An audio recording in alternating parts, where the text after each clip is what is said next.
me say this clearly to you, that fathers have died deaths that are not theirs.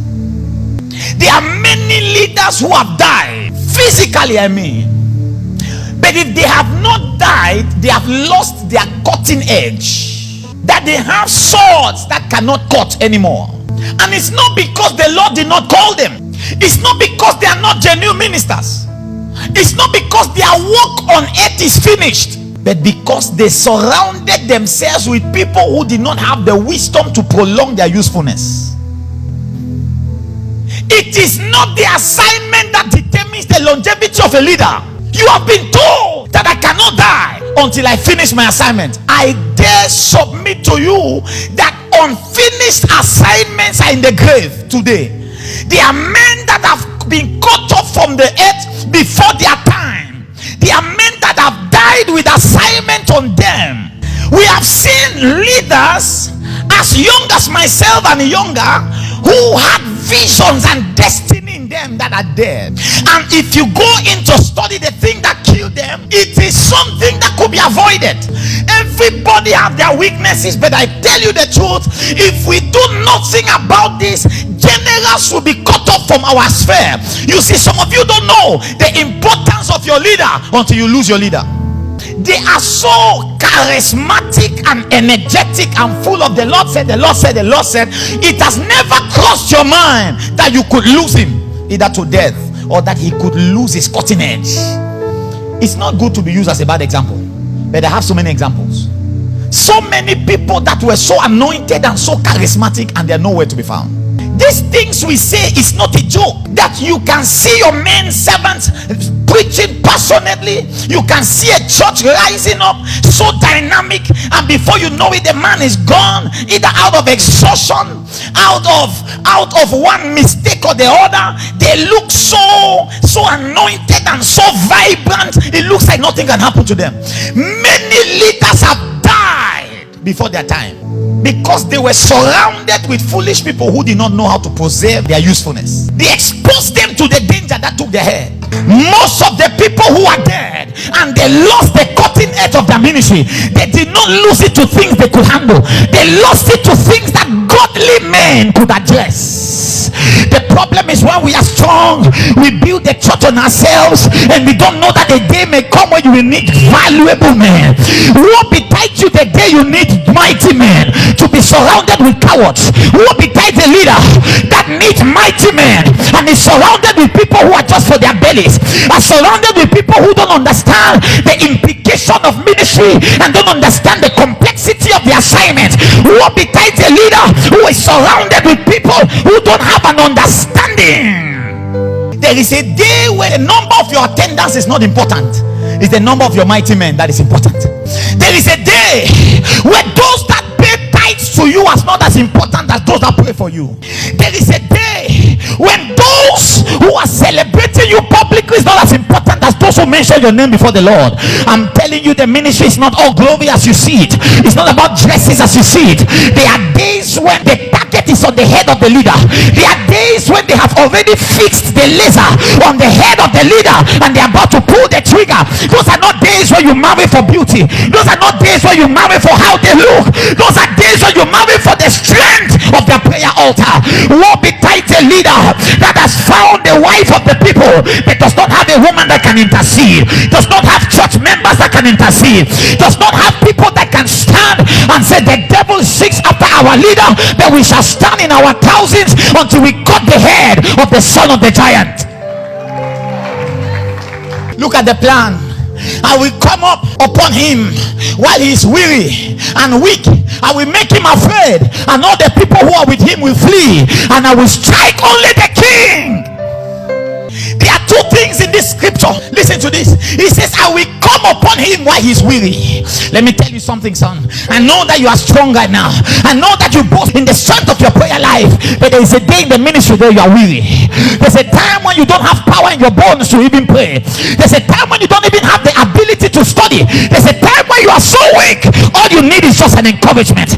There is a time when the cares of ministry might have choked you so bad, and those are the days when kings go for battle. You know you are supposed to be in the battlefield, but you don't have the ability to fight. appetite. You don't have the willingness to even go out there. You are so weary. Most great men have died of exhaustion because they were so tired and they thought only their bodies needed rest, and there was no system of rest around them. I will come on him when he's bone tired. What makes him tired? The work. It is a curse to be the only one with the passion for your work. It is a curse. It's like cancer in your bones if leaders don't understand the importance of coming early for your meetings. How do you penetrate the house of a great man and take him by surprise? Where is mighty men? Where is protection? Where are the protocols? How do they pass to poison the pastor? How do they pass to know what happened in his bedroom? How is it on Facebook? I will take him by complete surprise. The whole army will run off and I will kill only David. I dare to tell you that there is an assignment from hell to kill only the king. I dare to tell you that there is a prophecy on every assignment that strike the shepherd and the sheep will flee. Oh my God, my God, my God, my God, my God, I tell you the truth that you might have 1,000 men, but you have no man. In the day when your head is needed in the kingdom of darkness, there is no one to stand up and pray. He said that the devil desires to sieve you like wheat. He says, but I've prayed for you. He says that when you are strong, you can strengthen your brother. It is not every day you are the target, but the day will come when you become the target of hell. You become the target of the devil to annihilate you, to exterminate you, to destroy the work that you have worked in your life. There is a day, and if that day comes and all you have are people who are so critical of you, and people who are so selfish, and that all they see is themselves. They don't see the work beyond themselves. They see how they feel. They see how you treated them, and they don't see the danger that you are in because you are the sent man. They are so angry at you that they don't see that the devil has singled you out for destruction.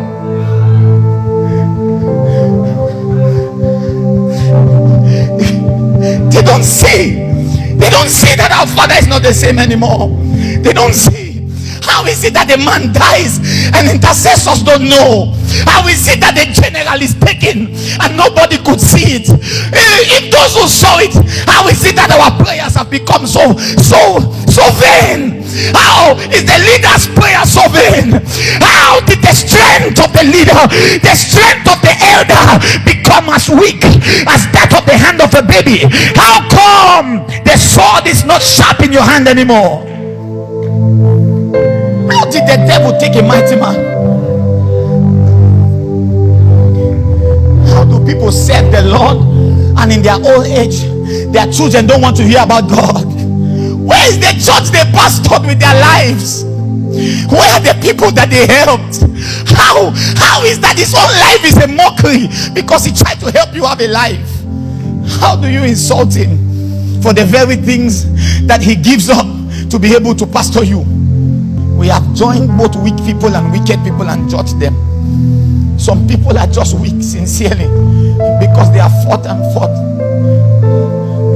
You don't know what the leader goes through. Some of you don't know. You don't know what happens at the back. Some of you don't understand the battles. You only see the glory and the strength and the stamina.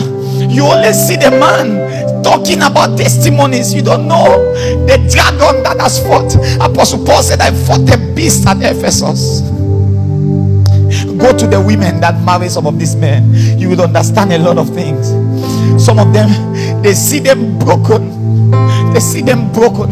How has the devil filled your heart that all you see about a man that is burning for God is what he has not done? What about the 1,000 things that he has done? How do you see the one thing he has not done and that becomes what you capitalize on? How almighty men of David, how does the devil get into the armies of Israel and take away the light of Israel and nobody sees it? Nobody sees it. How are you so busy celebrating your own selves that you don't see that the devil has made the leader a target? There are some of you, if the devil strikes, you have somewhere to run to. Most of your leaders don't have nobody to go to. If they go to somebody, they will even insult them that a leader has to run away. Some of your wives are pregnant and struggling, and you can go to a man and say pray, but some of them have nobody to go to, because some of them are even submitting to people who are jealous of their anointing and their assignment over their lives. I remember somebody told me, let's look for somebody to counsel us. I said, they will preach me on their altar. When they are done counseling me, they will say, he came to me begging, I want help, but I don't have a system of help. How come the people I die for can't even take a bullet for me? Oh, David, the son of the giant has come over you, but there's no mighty man. Ministry is easy the day we can still pay for the thing. The day when the man still has ability to pay the rent, it's easy. It's easy when I wed you. It's easy. You don't know the plight of a leader. You don't know the cry of a leader. 90% of your prayer is filled with what you want the Lord to do for you, how you want the Lord to settle you, how that a man has all the places you would wish to go, but is surrounded by your burdens. He's burdened by your growth, and he cannot go. Cannot go.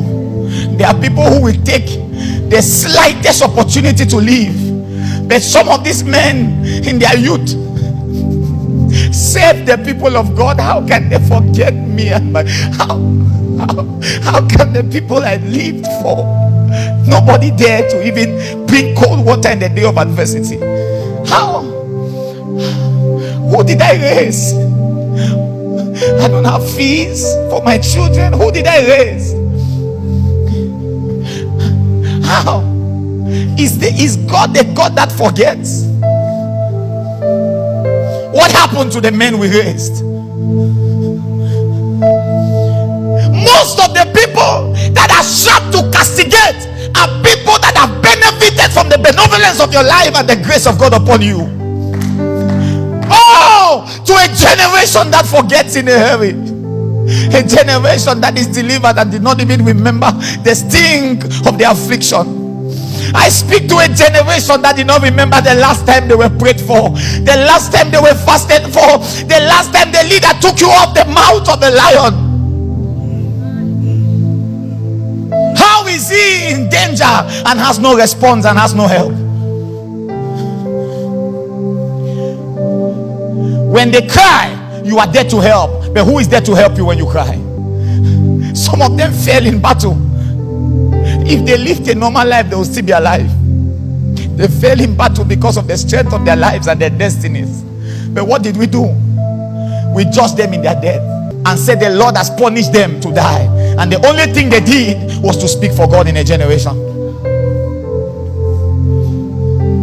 Ministry is easy when you still have breath, when you still have strength. There are people who sit like this who have served the Lord over a period of time, 40 years. 40 years is time enough to prove the heart of men. That men say one thing with their mouths, but their hearts are far. My mother told me, he said, they will hail you, and then when you slide, you will turn at the back and there's nobody there. There's nobody there. Nobody wishes for evil, but I tell you the truth, that you must spend your life praying for mighty men. Mighty men are men that defend you in your absence. Mighty men are men that speak for you when you are not there. They are men that defend the integrity of your calling even when you don't hear. Mighty men are men that stop the affliction when it hits them. They took the sword and went after the son of the giant. David doesn't need to know about this. I am not fighting this battle to be promoted. I'm fighting for the light of Israel. Oh. There's nobody you have raised that you can trust to tell them what you feel. How did the church become so stone cold wicked? How do you join people who are not aware of the plight of your leader to fight him? I asked somebody, how do you believe a stranger over a man you have stayed with and that you know? Do you believe the media over me that you see?